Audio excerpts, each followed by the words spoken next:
បាទចិត្តបងខ្ញុំបាទផលីសូមអនុញ្ញាតគ្រប់នឹងជម្រាបសួរក៏ដូចជាសួស្តីទៅកាន់ពុកម៉ែបងប្អូនលោកយាយលោកតាអំប្រុសអ៊ំស្រី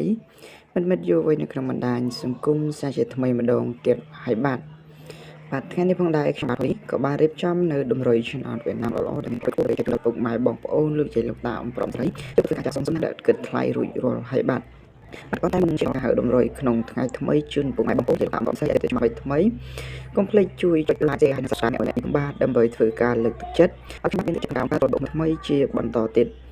បាទមកបង subscribe ឲ្យពុកម៉ែបងប្អូនគ្រាន់តែជួយ share ហើយឲ្យបងមានជាការស្រេច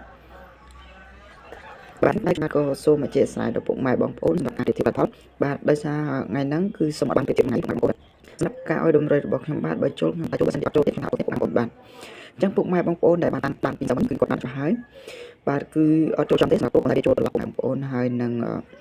ចូលអុកទុកបាទកុំឲ្យចំណាយពេលវេលាកាន់តែយូរខ្ញុំបាទភ្លេចសូមទៅកាន់បងប្អូនលោកយាយលោកតាអ៊ំប្រុសអ៊ំស្រីទីនេះសិភដើម្បីការលេខល្អលេខដែលមានភាគរយខ្ពស់ក្នុងថ្ងៃទី14ខែ2021ចូលទៅធ្វើការចាក់សំស្នាអ្នកអរគុណមួយនឹងខ្ញុំ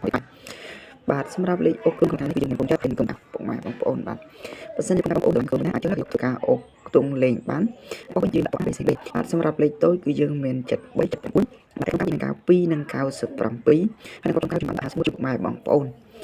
បាទសម្រាប់លេខបងប្អូនសម្រាប់3លេខឬលេខធំគឺយើងមាន751 9ហើយនិង997បងខ្ញុំបានបានកាត់ជួបបងប្អូនលោកយាយលោកតាអ៊ំប្រុសអ៊ំស្រីទេគឺខ្ញុំបានបោកអាពីសិនសិនជាពុកម៉ែបងប្អូនស្រឡាញ់នៅក្របមួយណាស្រឡាញ់ពីណាអាចយកទៅការចាក់សំណាងបាននឹងបើសិនមកយាយលោកតាអ៊ំប្រុសអ៊ំស្រីចង់បានលេខតិចលេខខ្ញុំជាពុកម៉ែបងប្អូនអាចតំណ